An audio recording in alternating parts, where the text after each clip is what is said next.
Hello, everyone. Welcome back to OpenLine. We are talking about COVID relief money that has gone to help pay rent in Davidson County. It's been administered through the Metro Action Commission, through the HOPE program. There's federal money that comes in. There is going to be a pause in that for 1 month. Just some slight changes to the program. It'll start back up in January. We have with us Lisa McCrady. She's Director of Communications with the Metro Action Commission. And we're just taking calls on that topic. And let's go to Shirley. Hello, Shirley. Are you there, Shirley? Hello? Hi, Shirley. You may need to turn down your TV, but go right ahead. What's on your mind, Shirley? Oh, I was on my mind calling in about my rental assistance. What's your question?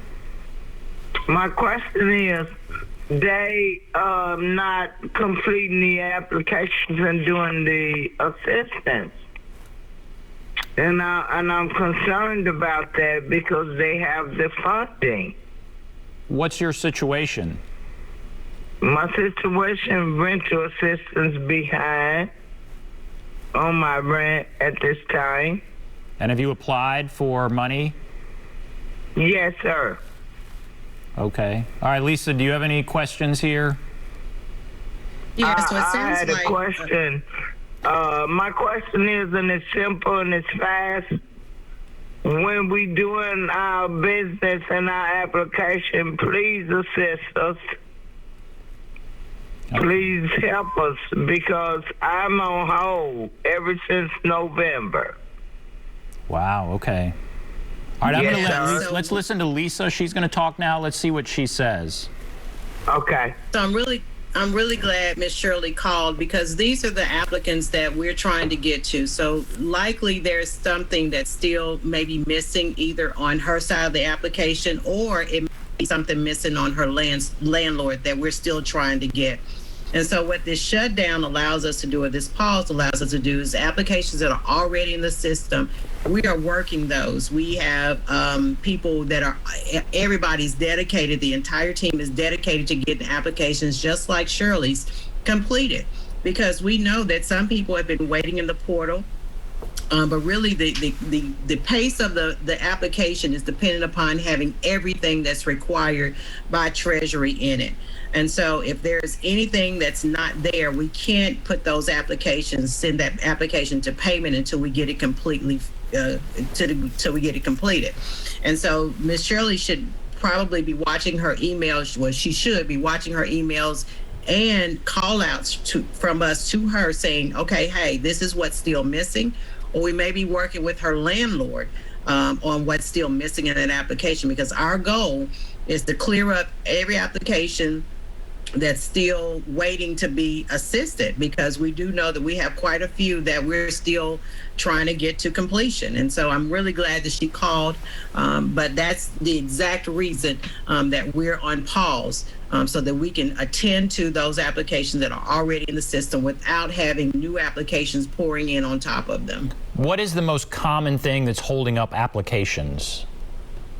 It could be that the ID, the driver's license of one person is in there, but the other occupant that's in the home is not there. Or it could be that the payment on the landlord side, the payment documents, we don't have it. Some applicants or landlords have already been paid and they just didn't realize that direct deposit is there. And so we're clearing that up. We're able to tell people, hey, we paid it on X date.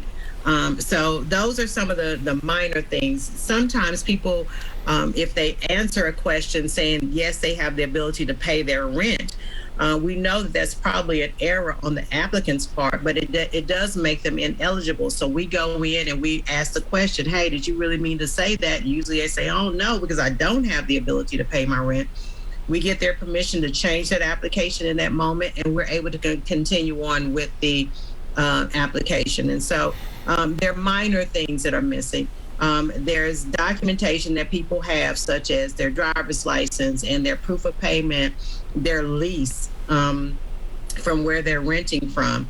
And on the landlord side, having the payment documents, where do you want us to send your payment, direct deposit it to? So those are the things that are missing in many of the applications. Shirley, thank you. Thank you for calling in, Shirley. And I hope that gets worked out. So thank you, Shirley. Let's go to Ann. Hello, Ann. Yes. Go right ahead. Yes, my name is Ann, and I got a question for the lady there. Sure, go right ahead.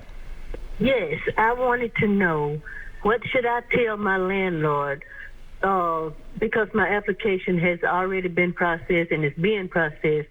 My landlord knocks on my door every other day or two asking me about the payment. What should I tell my landlord?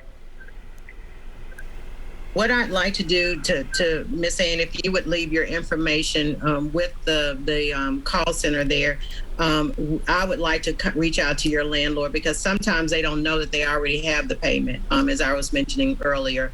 The payments come electronically and they go directly into the bank accounts based upon the information that's supplied.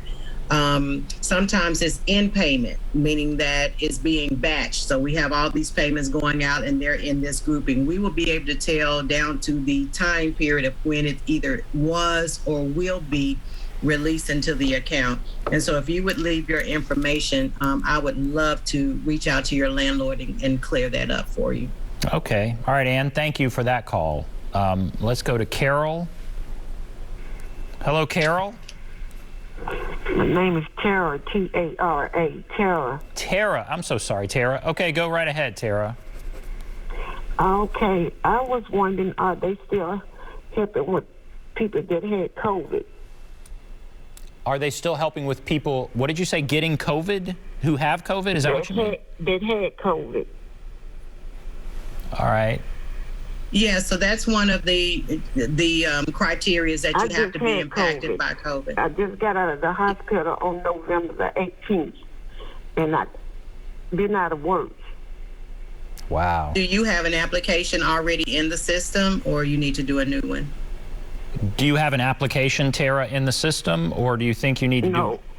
do? Okay, so I'm going to the whole program tomorrow.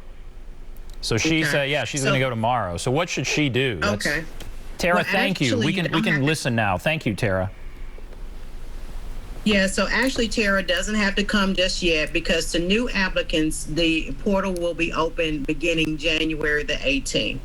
And so if she needs us to reach out to her landlord to say, hey, the program will resume on the 18th, we're certainly able to do that. We have had a community meeting with our property owners and landlords here in our community to get that information, and then they were made aware ahead of when the shutdown was going to happen. And so we can definitely reach out to that landlord and say, hey, we're very interested in helping. It sounds like she's eligible, and that the portal will open on January the 18th. These are the items that we need for her and you to start getting together, so that when the portal reopens, you'll be ready to upload all of your information into the system.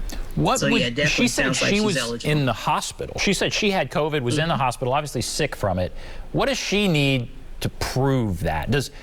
If somebody says that, what do they have to provide to you? Yeah, several things. Well, many options that she has. There's a form that was produced by the CDC, or the Centers for Disease Control, that is a declaration of hardship. And so she can use that. She can use a written letter. She can use a doctor's statement, and that will prove her hardship. And so from there, if she has any income, we'll get the pay stubs. If she didn't have any income, there's a declaration for that saying that she had zero income. And so, yeah, that's how we would handle that. So very easy breezy. The entire application, I've done this, helping customers do this, can be done on a smartphone. And so you can answer all the questions, you can take the pictures of the documents and you upload it. So she never has to step foot in our office if she doesn't want to, beginning January the 18th to make her application. So it's just that simple. You've tried to make it as simple as possible, right? I mean, I think we absolutely did. You've tried to streamline it even from when it started. And so do you think it is, because some people just get intimidated by this, it's overwhelming, and I don't know where to find this or how to upload that or whatever. Do you feel like it's manageable? I feel like it is, but for some who don't want to, not interested in it, and all of that good stuff, they come into our office beginning January the 18th, and we'll help them from start to finish. If someone has an existing application and they haven't gotten everything up there, we're still there and can help you upload the entire, all of your attachments. And so some people are just not interested. Sometimes, a person can be just so overwhelmed that things that they ordinarily would be able to do, because all of this is swirling around, it's just overwhelming to them. And so that's the reason why we're there. And that's the reason why we want to make sure people know that we're here to support. All right, we're going to take a break. We'll come back and dispense some more information. Be back right after this.